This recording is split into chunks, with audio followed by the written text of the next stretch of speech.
Feel Good Breakfast Show indeed. This is Espresso. Happy Friday and thanks so much for joining us. Well, we're talking food because I can smell the kitchen. It's beautiful at this stage. Zoe, do you have a go-to recipe that you cook to friends and family? You know, I love making flapjacks. It's one of my specialities and it never fails. I have a chicken pasta that I make and I always know that it's going to be a success. Well, we want to know your recipe. Send it to us and this is the address. It's food@expressoshow.com. We want to know what your favorites are. Graham, what's happening in the kitchen?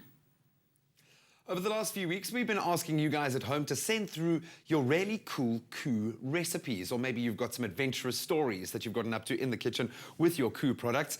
We have received a lot of really good recipes, but some have stood out. This one in particular, Chef Alice is back to help us whip up what looks like a delicious treat. But first of all, I have to ask, and we're talking about an upside-down pear and apple and walnut tart, which makes me excited on a number of levels. But what made this stand out? Because we have had some pretty cool entries. Right, one of the things that makes it stand out for me, Graham, is there's a trend towards utilising different products in classics. So an upside-down tart is generally a pineapple dish. Okay. In this, our stunning viewer has used our apples and our canned pears as well. So that's double the points for using two products. Two products and this lovely take on a classic. I love that. Now, a classic says to me, you can also be versatile about this. If we're turning this up, when would we be eating this? What would be the ideal time? You could eat it anywhere, Graham. You could have it for breakfast. You could have it as a high tea. And my personal favourite, with champagne. Oh, I love it. Well, we're going to do it for breakfast this morning.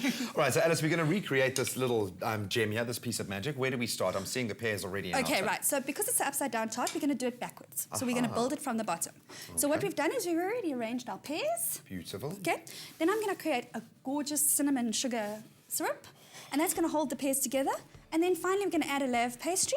We're going to let it cool, and we're going to flip it over, and we're going to have this beautiful visual of our concentric pears and apples. Oh, I love that. It looks like something rustic as well for winter. Lovely and thick, and serve it with creme fraiche. Oh, yum, man. yum, Okay, yum. get going. Okay, right, so we're going to add... My attention is peaked now. Yeah. Can you help? I can, with pleasure. pleasure. Can you add the sugar, please? I can. Okay, there we go. Right, we're going to use brown sugar because it's got a beautiful caramelized taste to it. Love it. And my personal favorite, vanilla. And do you know, vanilla keeps mosquitoes away? I know, even in winter these days we get our mosquitoes. Oh, right, okay, I'm going to leave you here. Can you do some much. stirring for me? I can, with pleasure. Right, so what I'm going to do now is I'm going to arrange all the little apple pieces, pop them in between my pears. Nice, you're just filling in the blanks. I'm going to fill in the blanks. Oh. Extra and you're gonna protein from the nuts. So there doesn't need, the first layer needs to be pretty, but after that there doesn't need to be a lot of art. We'd love to have the two layers, so we're just going to slop them in there. And then I've got some pecan nuts. There we go. Oh, have a taste. Nice. Lovely, lovely, So lovely. There we go. I'll break these down. Oh, those are delicious. How's your caramel doing, Judy? It's looking lovely. It's starting to brown. I think the butter is starting to get that Just nutty... want to take that off the heat for me for half a second. Okay, we're just going to let it cool a little bit because otherwise it's going to run through the bottom of our spring form. Okay. We've lined our spring form with a bit of wax paper so it comes out easily. Yeah, as one must, yeah. Yep, absolutely. That's looking perfect. Let's just let it chill. Right, what we're going to do is we're going to just pop this down. While these are just, our syrup is cooling, we're going to make our pastry. Now, our pastry is a short crust pastry, so what that means is we haven't added any egg to it. Okay. Okay, we've got the flour, we've got a bit of icing sugar. What the icing sugar does is it gives us a bit of sweetness. Okay, we've got a little bit of corn flour, and that's going to give us a lovely short crust. Very nice. Yeah, I suppose you want this to be nice and dense to kind of complement the fruit. And crispy, as crispy. Right. When we're making pastry, Graham, the important thing is to add as much air as we can to it. Okay. So we're going to start by just shuffling it through. And I love making pastry. There's something so intimate about touching your food. Tactile, yeah. And you want to add some softened butter. All right. Okay, the reason we soften it is otherwise I would have very sore hands. This is a good winter workout. Absolutely. And then what we want to do is we're going to mix it and mix and mix it until it forms little small crumbs. Okay. All right. Now we need to lift it up every time because we're adding air in. We don't want to over mix it because otherwise we get a very dense pastry. Okay, so you want to find a balance there. Yes, absolutely. Okay. Here's a little bit of a cloth Oh, for your thank hands. you. You're an angel. Right. Okay, so once we've got our pastry, add a little bit of flour so it doesn't stick to your rolling pin. Okay. And then my little secret is to roll your pastry underneath a piece of baking paper.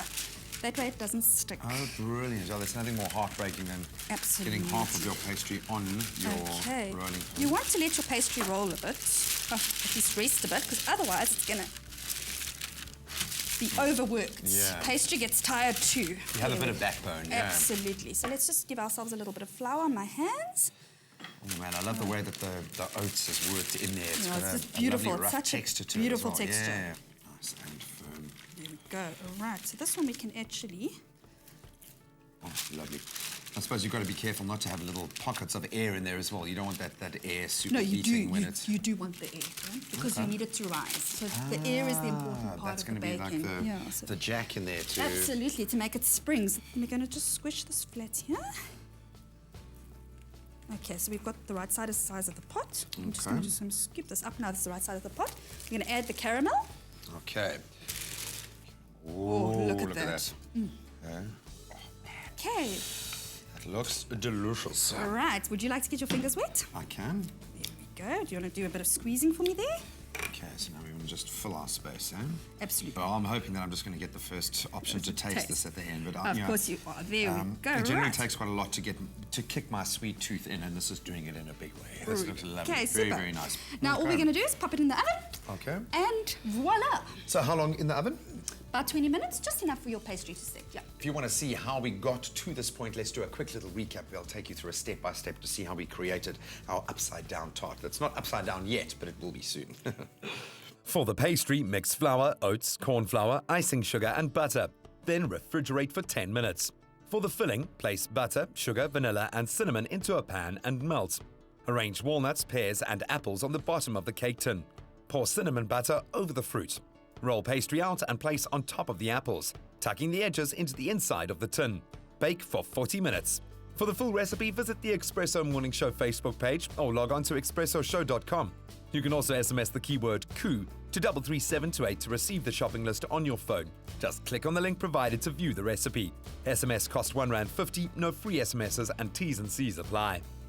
If that was a little quick for you, don't worry, you can get the recipe sent directly to your phone. All you have to do is SMS the keyword KOO to 33728. That's KOO to 33728. We'll send you a link, click on the link, and the recipe is all yours. It's going to cost you R1.50 per SMS, and terms and conditions apply.